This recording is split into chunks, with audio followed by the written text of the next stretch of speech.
박윤주 목사의 맑은 묵상. 오늘 우리에게 주신 하나님의 말씀은 사무엘하 13장 1절에서 2절 그리고 15절 말씀입니다.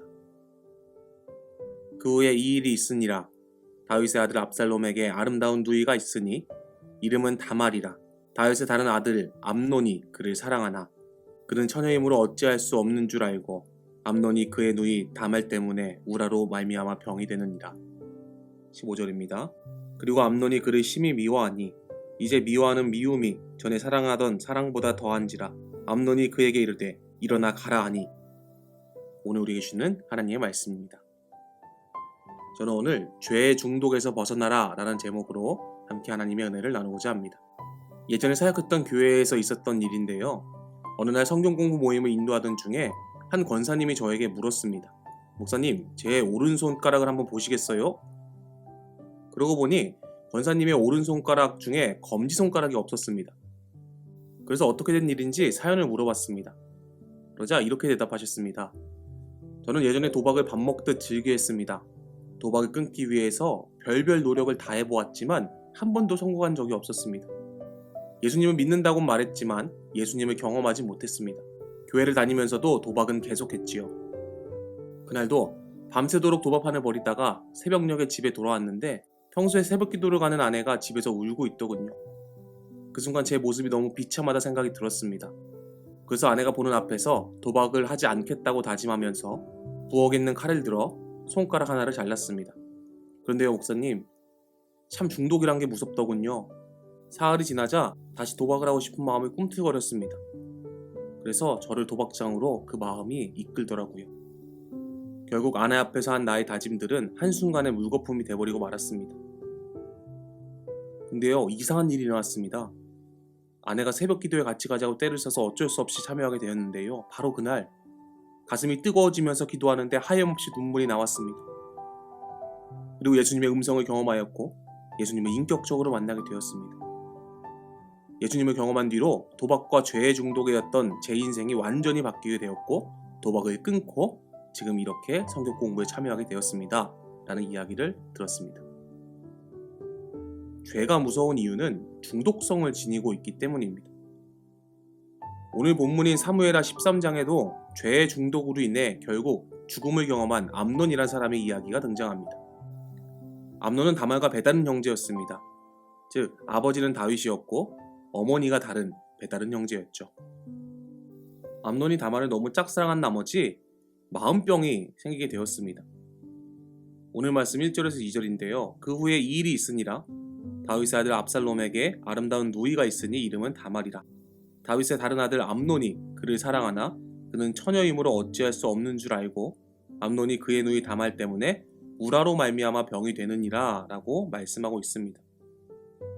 여기서 중요한 것은 암논이 배다른 동생인 다말을 사랑하는 것이 죄인 줄을 알고 있었다는 것이죠. 누이 다말로 인해 사랑병에 걸린 암논에게 다윗의 형 시므아의 아들 암논의 친구인 요나답이 이 사건을 부채질합니다. 왕자여, 고민할 것이 뭡니까? 침상에 누워 병든 채 하면 아버지 다윗이 찾아올 것이고 그때 아버지로 하여금 다말을 시켜 오라비의 병간호를 부탁하면 되는 것이 아닙니까? 암논은 그 말을 듣고 절제하고 참았던 그 죄의 끈을 놓아버리고 죄가 엄청나게 확장되는 모습을 보여줍니다. 계획대로 일이 잘 진행됐습니다. 다윗이 와서 암논의 병을 확인하고는 다말로 하여금 오라비의 병간호를 위해 음식을 차려드리게 했습니다. 명문을 모르는 다말은 아버지의 명을 따라 오라비의 집에 가서 과자를 만들고 음식을 차렸습니다. 암논은 음식을 먹을 생각이 없었습니다. 단지 그 다말을 겁탈할 기회를 노렸습니다. 다말 이외에는 모두 물러가라고 명령하였고 결국 애걸복걸 거절하는 다말을 강제로 정조를 짓밟았습니다. 이와 같이 죄를 안 끊으면 확장되고 더 나아가서 중독되어서 그 죄의 중독이 결국 실행에 옮겨지는 모습을 우리는 잘 알 수 있습니다. 그렇게 하고 돌아서자마자 죄에 중독된 암논은 다말을 미워하고 증오했다라고 말씀합니다. 오늘 말씀 15절에요. 그리하고 암논이 그를 심히 미워하니 이제 미워하는 미움이 전에 사랑하던 사랑보다 더한지라. 암논이 그에게 이르되 일어나 가라 하니 라고 말씀합니다. 암논은 다말을 사랑한 것이 아닙니다. 육신의 정욕, 죄의 눈이 멀은 중독자였습니다. 다말을 범한 암논은 자신을 내쫓으면 안 된다라는 다말의 말을 농락하고 우롱하면서 다말을 냉정하게 내쫓게 되죠. 쫓겨난 다말은 공주의 채색 옷을 찢고 머리에 재를 뒤집어 쓰고 머리에 손을 얹고 울며 통곡하였습니다. 그때 친오라비 압살롬이 그 모습을 보게 되었고 압살롬은 한 배에서 태어난 다말이 그런 일을 경험했다는 얘기를 듣고 암논을 죽이기로 결심합니다. 그로부터 2년이란 세월이 지났습니다. 죄에 중독되어 회개가 없었던 암논은 아마 다말의 일을 까맣게 잊고 있었을 것입니다. 결국 압살롬의 명령에 의해 부하들의 손에 의해서 암논은 비참하게 죽게 되죠. 죄의 중독은 확장되는 것이고 결국 주변까지 그 죄를 물들이게 한다는 것을 기억하시길 소원합니다. 죄의 중독은 회개를 잊게 만듭니다. 암논이 이런 파렴치한 범죄를 저지르고도 당당할 수 있었던 것은 이미 그가 죄에 중독된 자였기 때문입니다. 사랑하는 여러분, 죄의 중독은 회개를 잊게 만든다는 것을 기억하시길 소원합니다. 늘 죄에 민감하게 반응하며 살아가는 것이 바로 그리스도인의 삶이라는 것을 기억하시길 소원합니다.